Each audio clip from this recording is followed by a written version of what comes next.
HD Nation! Hey, if you haven't seen the consistency, we are now doing all our tutorial Tuesdays in front of my display. In front of my display. In this display. We wanted to make it more official. And while my couch was great, my reading chair, I love the reading chair, it wasn't as professional as it really should have been. I totally understand.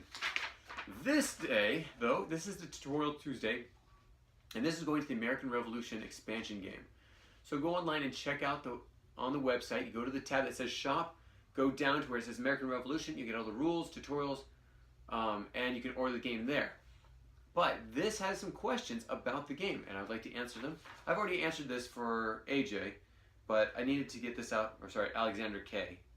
Alexander K, thank you so much for giving us these questions. I know I've already answered them for you, but you did such a great job asking these questions. I want to be able to answer them here. Okay, first off, the Old Tower and the Battle of Lexington cards are interrupts. How does that work? Okay, the Old Tower and the Battle of Lexington. So in the game American Revolution, the cards are actually played every turn.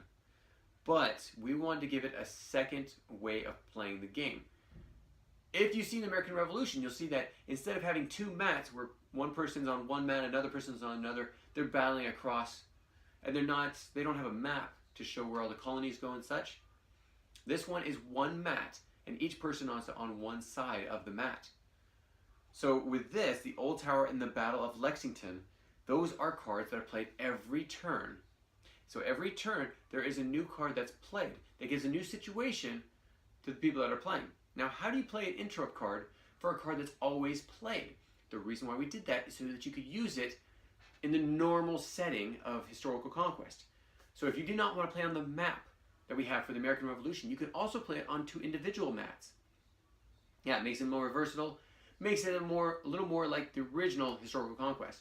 But you have to play with the colonies because those cards, the game cards, there's three sets of cards. There's the British. You can play with the 20 cards of the British officers, influencers, armies, and such. Everything British is in that deck. Or you can play with the colonists. Two different decks, both 20 cards.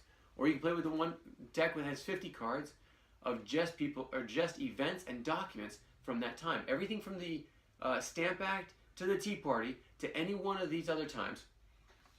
So if you want to play one group against another on your two mats from Historical Conquest, the original game, you can do that. You divvy up the documents and the events between the two of you. Now that's a lot of documents and a lot of events. Check it out. There's still a few little bugs by doing this because it wasn't the original intent. But we made the interrupt cards so that you could do that. That's why there's interrupt cards. Okay, next question.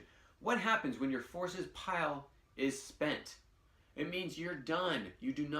There's no resurrecting people from the discard.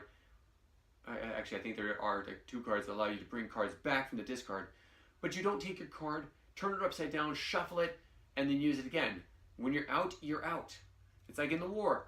When they were out of soldiers, they were out of soldiers. You did not bring people back to life, or you didn't bring them back into, like bringing more people in. That game would go on forever. And every card that you discarded would then be played again and again. Nah, this game is played until all the cards run out, and then you battle it on the battlefield until somebody leaves, until somebody's gone. If you take out every person from another army, you win the game. You don't even have to take over all the land. You just take out all the people, and you eventually basically would have won. So, take out the people, you win the game. Hey, question number 3. What do you do when a character goes to discard? Great question. When a character goes to the discard, it's gone. It's gone to the discard. You place it in a discard pile, which is usually, I think it was like to the right of your draw pile. Just like Historical Conquest, you have a discard.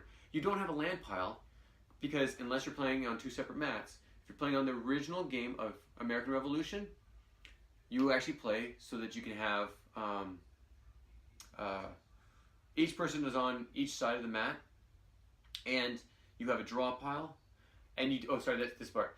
So you have 20 lands, you have 13 colonies and 7 territories. It's 20 cards, and you divvy it up at the beginning of the game, 20 on your side, 20 on my side, and you claim those lands on the map right away, much like the game of Risk, where you claim all the lands and start putting your people into certain colonies, the ones that you know are more strategic for you to prepare. Now, if you remember from the American Revolution, from any war, well, okay, maybe not the World Wars, but the Civil War, the American Revolution, a lot of the Civil Wars, when somebody takes over a land, they don't keep their soldiers there forever because they have so limited amount of soldiers. The soldiers went with them from colony to colony and territory to territory. They continued moving those people around. Much like the American Revolution game, you continue to move your troops around. You do not leave them in one spot. So I hope that answered that question. Are you supposed to use your own cards from your starter decks? Now, you can add cards in from the original game to the new game, but if you just want to play with the cards that are in the original game, or in the American Revolution game, you can do that. 20 cards for the British, 20 cards for the colonists, and then you have the game cards. Now, if you do bring in cards from the original game, yes, if you want to, you could even do like Genghis Khan, who had no part of the American Revolution, would never have a part in it, but you just want to have fun, do it. But make sure they're even on both sides. It would not be fun for one person to have 20 cards, and when their cards run out, this person has 500 cards and continues to put more cards in. Does not work. Okay, next one. In the Franco-American Alliance, which army is the French one? Great question. These are coming. So right now we have the British influence and the colonist influence. It's the main game. It's the main war. There was the British versus the colonists. But there's other influences that are coming in. So in the next few months, we're actually going to have the French influence. We're going to have the Spanish influence and also the Native American influence. And each person playing the game, now it's still a 2-player game right now, but it will soon be a 5-player game. One mat, 5 players. They could be the French, they could be the British, they could be the Spanish, the colonists, or even the Native Americans. How sweet is that? Yeah, so it's all of a sudden 5 players that can play this game. Not yet though. Okay, in the Valley Forge card, who are the French characters and players? Again, this is another part of that. It's coming. It's coming very soon. It's just not there yet. Next question. The John Andre card says never to return. What does that mean? Okay, so he goes to the discard, never to return again. So it means his card cannot be brought back at all. It says never to be, so for the rest of the game, can never be returned again. Can never return.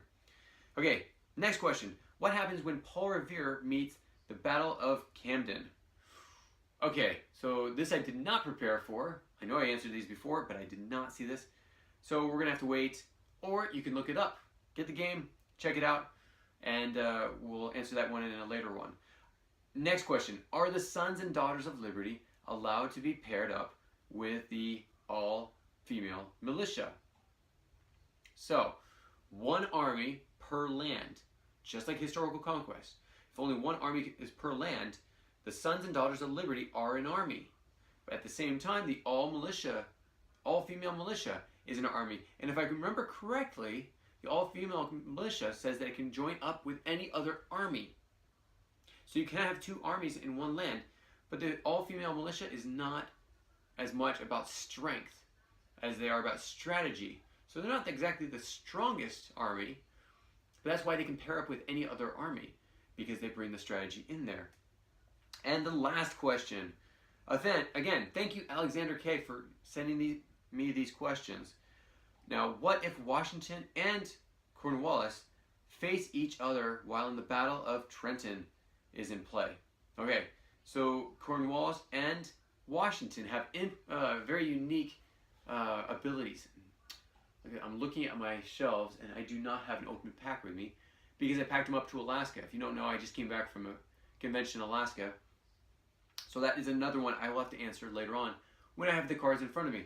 Sorry, I should have prepared a little bit better. I didn't. Shame on me, right? Oh well, this video is getting pretty long, so I'm going to have to come back to these later on. Alexander K, thanks so much for joining me. For sending these questions in. All of you, thanks for joining me. We'll catch you next time on another Historical Conquest Tutorial Tuesday and Stump the Creator. Thanks again. Talk to you soon. Bye. If you have any comments or questions, add them to the comments below. Otherwise, we'll see you tomorrow, actually. Take care. Bye.